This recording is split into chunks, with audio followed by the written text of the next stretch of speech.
Hey guys, welcome back to my channel. Today I'm going to film something inspired by the blue in my top. I'm going to use the Huda Beauty Sapphire Obsessions palette. This has been sitting in my drawer for so long and I've not got around to using it. So today I'm going to create a look using that. So I'm going to start with the MAC Studio Fix Mattifine 12-Hour Shine Control Primer. So this also blurs as well as mattifying and it's really hydrating. It doesn't have that kind of rubberized silicone feel to it. I don't feel like it's drying on any level. My skin always feels really lovely after I've been using it. So if you have kind of combination to dry skin, I think through the T section this would be absolutely fine for you. It's great if you're oily. I have a very oily T-zone and this keeps me matte all day long. On my skin today I'm going to use the Clinique Beyond Perfecting Foundation and Concealer in one. The shade I have here is 6.5 Buttermilk and I have really struggled to find the right shade in this foundation. So I'm going to use a beauty blender. This one is damp and I've chosen the blue one because I'm using blue colours today. I'm going to press that over the skin. Now, as I said, this is a 2-in-1. If you have relatively good skin anyway, and you normally only go in to sort of brighten underneath the eyes, and then you'll be fine and shouldn't need a concealer with this foundation. You can just add a little bit more in the areas that you want a little bit more coverage. If you shop on places like Look Fantastic, they always seem to do really good deals. They undercut a lot of other retailers, so I often find that this foundation is on offer on that website. I'll link all the products I've used below, and I tend to use a couple of different retailers to give you options. So whether you're in the UK, shopping globally, in the US, I'll always do my best to try and link it for you. So next week would have been my wedding, our 4th time at trying to get married.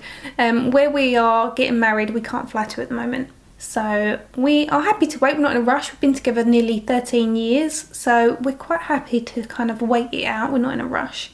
I know lots of people have just given up on their transatlantic wedding ideas and they're just getting married in the UK, but we're happy to wait. So instead, my sister and I are going to the Caribbean. We're going to a green listed country just for 10 days, get some sun, just do some relaxing. It's been quite stressful trying to reorganise the wedding again. I did invite Tommy, but he is so dedicated to work, so he was like, no, I'm going to stay and work, you go and have fun. So that's going to be me for the next 10 days. So you can see that has really covered kind of my pigmentation around my eyes. As it's the end of September, I must ask you guys, what do you want to see for Halloween? Obviously last year was a little bit of a hit and miss year because nobody was really going out. People still wanted to watch Halloween tutorials. I had fun creating the ones that I did, but this year I want to know what you guys want to see, so let me know in the comment section below. As we are using blue eyeshadow, I'm going to lay down a bit of a lighter base. For this I'm going to use this Soft Kohl pencil by Zoeva. It is a white shade, but I'm only laying down a light amount and then softening that off with my fingers. This is just going to enable that blue to look a little bit more vivid on top of my skin. So this is the Huda Beauty Sapphire Obsessions palette. It's been out for a little while, but I haven't had a chance to use it yet, so I'm going to put it to the test today. So I'm going to take Sapphire number 2, which is a medium blue in a frosted finish. I've already made up the other eye, but I'm doing this one in a simpler form because once you've already done it once, you know exactly what you want to do. So this frosted blue is going 3/4 of the way over the mobile lid, so that's from the eyelash line up to where your eye naturally creases. Then I'm going in with this cool toned teal, which is in a metallic finish. And I'm placing this on the outer third of the mobile lid, and then I'm very softly bringing it towards the centre, overlapping that frosted blue that we've already placed on there. Then before I carried on, I decided to go in with the Makeup Geek Full Spectrum eyeliner in this beautiful teal shade, and I run that along my waterline. So we're going to have a few jump shots here back to the first eye. This was the eye when I was first working out where I was going to lay down which colours, but I wanted to show you the other eye first because that was a little bit more simplistic in the method because I already knew what I was going to do. On the other eye at this stage, I'd already applied the teal on the outer third of the mobile lid, so we will layer the teal over this area. For now, I just want to show you the shape I'm creating on the outer edge. You would be doing this with the teal shade. I am still working with the blue at this stage. I'm taking a pointed crease brush and I'm dipping that into this matte turquoise shade. And I'm going to start using that to blend out the seams of this shape that we've created. So even if you've got hooded eyes, you can still create this look. Because the blue goes over the entire lid space, you would do the same with that hooded area of your eye, and then you would just create this fake shape that would give the illusion that you've got a socket. As you can see, I'm softly blending over the seams. I'm not blending it up towards the brow bone. I'm just working it backwards and forwards until it becomes nice and soft. I've then just gone over the blue to make it a little bit more intense, and now I'm applying that teal shade. So it's much easier if you follow the first demonstration where I show you the placements of these eyeshadows, because this is my working out eye. The other eye is a much simpler form.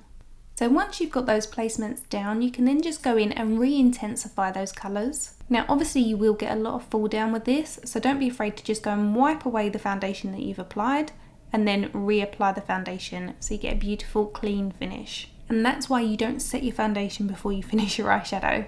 Now I'm taking a small amount of concealer and I'm applying that to the inner corner of the eyes just to brighten this area, but it's also going to be a nice little sticky layer for the pigment that we're going to be taking next. This is the Anastasia Beverly Hills Loose Pigment in the shade Daiquiri.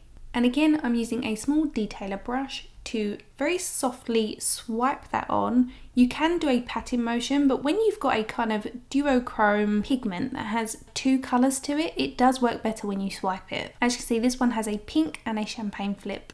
Next I'm going in with a Lash Base Natural Collection Lb01 Lashes. These are some of my absolute favourites. They are extremely comfortable. But before I put them on, I'm going in with some mascara. This is still my Gucci mascara. I can't believe how long it's lasted. So I'm applying these eyelashes with some duo glue, and if you would like to try these eyelashes for yourself, I do have a 10% discount code. You can use the code whether you're in the UK or the US. It might only be for new customers of Lash Base, so I'm not sure if you're already an existing customer, the discount code might not work. But I will link it below for you. So now my eye makeup's done, I'm going to take some of the Charlotte Tilbury Airbrush Flawless Powder in the shade Fair. As you can see, this is well loved. I'm going to take the Linda Hallberg 310 brush, and this has actually been designed to be used with her own setting powder, so it's a really nice one. Super soft. But I really love the Airbrush powder by Charlotte Tilbury because it really does almost give a complete blur in appearance to the skin, and I think that's because it's got the waxes in it, and it lasts all day. I've actually not used this summer at all. This is the Chanel Bronze Universal Bronzing Cream. Such a lovely product. It's a bit pricey, but it's so lovely, and when they reformulated it, I feel like it was a little bit more bronzy than the kind of orange tone that it used to give. So it definitely suits a lot more people now, and I believe they do a darker shade of it as well. So as I've only set the centre of the face, I'm going to use the Chanel Bronzing Cream on the Heavenly Luxe Complexion Brush by IT Cosmetics, which you know I love. And I'm going to press that on the areas that we kind of want to give a bronzy appearance to the skin. Because the eyes are intense, we don't want the skin to be too over the top. So we just give a really soft bronzy feel, nothing too heavily contoured. Don't forget to take it around your hairline as well. So you can see it's quite subtle. Find also if you use a stipple motion, you kind of get a bit more of a airbrushed finish to the skin rather than a swiping motion, which inevitably tends to move your makeup underneath. The nice thing with a cream based bronzer as well is that it will give your skin a bit more of a fresh, youthful glow because it is cream, so it does reflect light a little bit. So if you are particularly oily, you might want to avoid a cream based product unless you're going to keep it to the circumference of your face. Combination skin will be absolutely fine with this. I love this eye makeup, even though it wouldn't be something I would wear out regularly or at all. I just like playing with makeup. I love how when you move it catches the light. So pretty. I'm going to apply a little bit to the cheeks, but I want to keep it really light. I've got this Stila convertible colour. This is in the shade Gerbera, and it's so up my street. Stipple it onto the back of your hand first because you don't want to apply too much product to your skin. And I'd say this has a little bit more of a pastel tone to it. So I'm going to pop this on the back half of the cheek and keeping it really subtle.